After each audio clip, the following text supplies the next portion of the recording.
Most people imagine financial collapses, something loud, crashing banks, panicked crowds, headlines screaming in red. But in reality, global financial power rarely dies with noise. It dies quietly. It dies slowly. It dies with decisions made behind closed doors by people in suits who don't fully understand what they're about to unleash. And on February 26, 2022, just 2 days after Russia invaded Ukraine, the United States and European Union made one of those decisions, the kind history books circle years later as a turning point. They cut Russia off from SWIFT, the global financial messaging system connecting 11,000 banks across 200 countries. It was supposed to be the economic kill switch. The move was described as the financial nuclear bomb.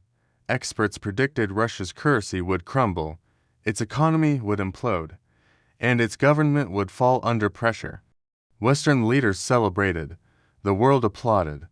The headlines were triumphant, but beneath the applause, something far more consequential had already started, because instead of collapsing Russia, the SWIFT cutoff quietly cracked the foundations of the U.S.-led financial order, an order that had dominated world trade for nearly 8 decades. To understand how, you first need to understand what SWIFT really is. Most people think SWIFT moves money. It doesn't. SWIFT sends secure financial messages between banks, instructions that allow trillions of dollars to move each day. If a bank in New York wants to send $1 million to Tokyo, SWIFT transmits the message verifying that transaction. Without SWIFT, banks struggle to communicate internationally, meaning countries get pushed out of global trade. For decades, being cut from SWIFT was considered a death sentence for any modern economy. When the US and EU pulled the plug on Russia, they expected complete financial suffocation. And at first, it looked like that might happen. The ruble crashed nearly 30% in 2 days. Russian ATMs ran out of cash. The stock market shut down. Western commentators declared victory. They believed Russia would be brought to its knees in months. But then, something incredible happened, something the West wasn't prepared for. Russia didn't collapse. The ruble didn't die. The economy didn't implode. Instead, Russia did the unthinkable.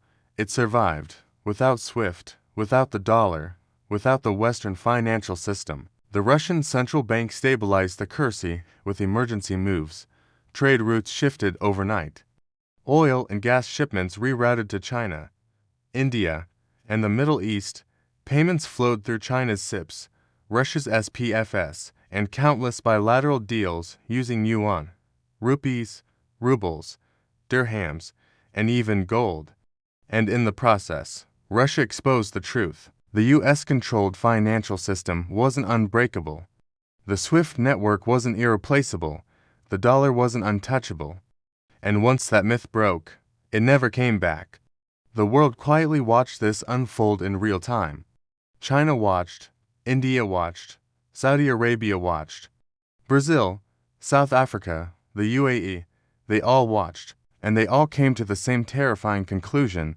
If the US could freeze Russia's reserves and disconnect its banks from the global system for political reasons, then no country was safe, not even US allies, not even strategic partners, not even neutral nations.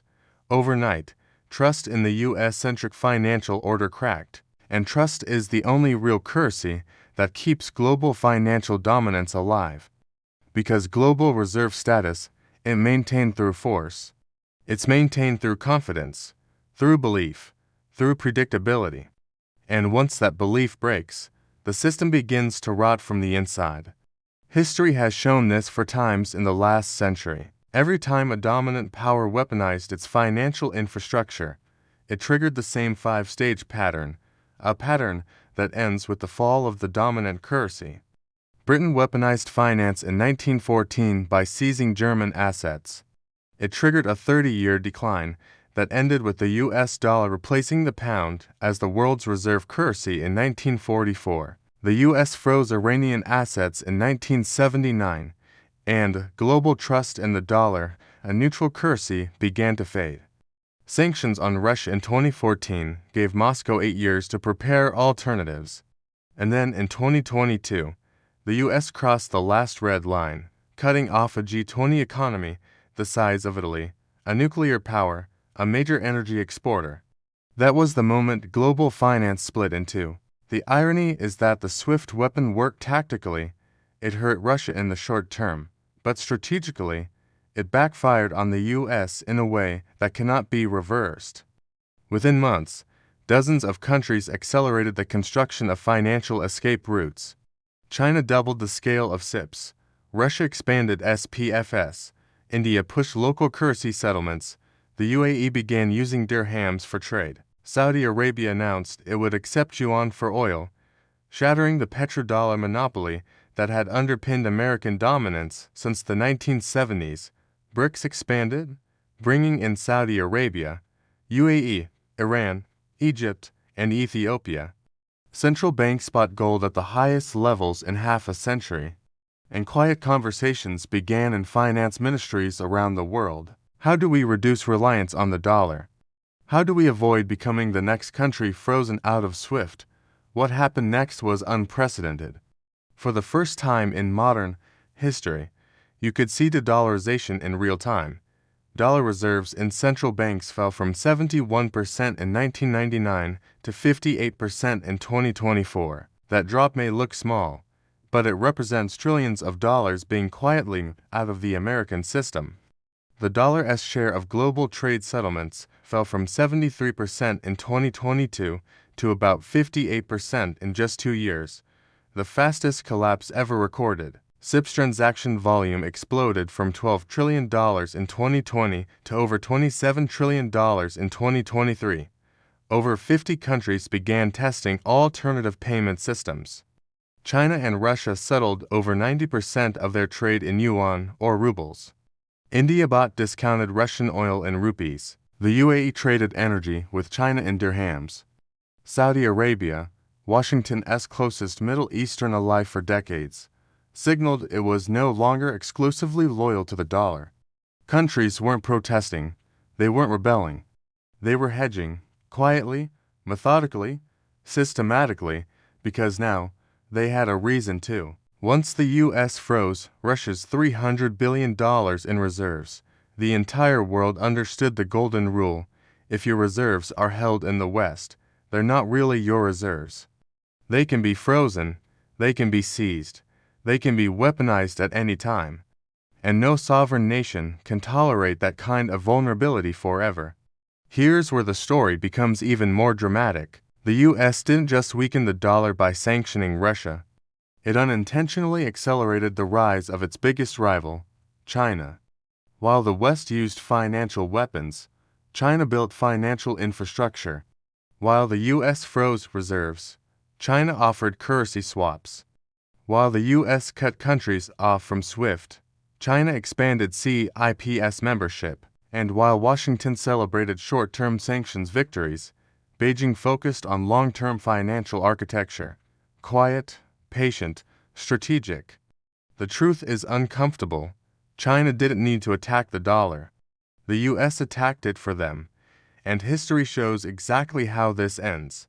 In 1914, when Britain weaponized finance, neutral countries panicked and diversified their reserves. They shifted wealth to New York.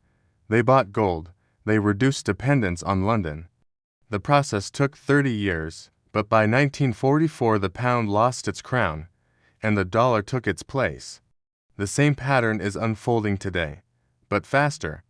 Because unlike 1914, today we have digital payments, instant international settlement, and ready-made alternatives. Countries don't need decades to build new systems. They can switch in months. This brings us to the most important question: how long does the dollar have before dominance fades? Based on historical patterns, technology, and the accelerating rate of de-dollarization, the answer is likely between 2037 and 2047, roughly 15 to 25 years from the 2022 SWIFT cutoff. Not the end of the dollar, not a collapse, but the end of its unquestioned supremacy. A multipolar world where the dollar holds maybe 35 to 40% of reserves, The euro holds around 20%, the yuan perhaps 20 to 25%, and gold or commodity-backed currencies take the rest. This shift fundamentally changes how the United States functions. It ends the era of cheap borrowing. It ends the era of unlimited deficits. It ends the era where America could print trillions with no consequences, export inflation to the world, and consume far more than it produced. In the new world, America becomes normal, a large, wealthy nation, but no longer a financial superpower with magical privileges. And in this new world, the winners and losers are already taking shape. China is the biggest winner. It has the manufacturing base, trade dominance, and financial infrastructure to support a global alternative. BRICS nations gain independence and leverage. Gold becomes the ultimate safe haven again. Countries with low debt and strong trade networks become regional powers. The losers, the United States government, which loses its greatest geopolitical weapon, the dollar. SWIFT, which loses its monopoly. Europe, which aligned closely with U.S. sanctions and now finds itself dragged into Washington's decline. And ordinary Americans, who will face higher prices for imported goods, higher borrowing costs, and a slow erosion of purchasing power. The shocking truth is that none of this was caused by China's aggression or Russia's ambition. It was caused by U.S. policy, by weaponizing the very system that made America powerful. Financial dominance only works when the world believes the system is stable, neutral, and predictable. The moment it becomes a weapon, the world starts building defenses. And once those defenses exist, the weapon is useless. The U.S. used its financial nuclear option in 2022. It worked once. It will never work again, because now every country has seen the blueprint. They're diversifying, hedging, renegotiating, and quietly moving toward a world where the dollar is no longer the sun around which the global economy orbits. The end of dollar dominance won't come with a crash. It won't come with a headline. It will come with small decisions made over years, oil deals priced in yuan, central banks quietly increasing gold reserves, trade agreements settling in local currencies, nations building parallel systems. The transition will feel slow, then sudden, and one day, we'll look back at February 2022 and realize something astonishing. The U.S. didn't lose global financial dominance because a rival defeated it. It lost dominance because it pulled the trigger on itself. And historians will say, this was the moment the dollar's unchallenged era began to end.